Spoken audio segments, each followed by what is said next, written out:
কি ভাবছো ধোঁকা দিয়ে তুমি পার পেয়ে যাবে?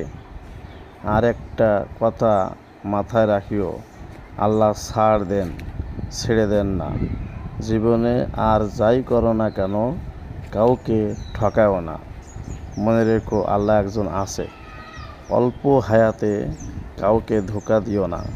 তুমি হয়তো বড় নামাজি হতে পারো বা হও, রোজাদার হও, হজ করনেওয়ালা হাজি হও, উন্নত দূরের কথা, তুমি যদি জানো আর কে ধোঁকা দিচ্ছ, তুমি আমার উম্মত নও। যে এই কথা যখন বলছে যে তুমি আমার উম্মত নাও, তাহলে সেখানে আপনার বুঝতে হবে কাউকে ধোঁকা দেওয়ার অর্থ কী। শেষ বিচারের দিন যখন আমাদের নবীজি সাল্লাল্লাহু আলাইহি সাল্লাম বলবেন, তুমি আমার উম্মত না, কারণ তুমি একটা ধোঁকাবাজ, তুমি আমার উম্মতে ধোঁকা দিয়েছো, তাহলে তখন কি হবে?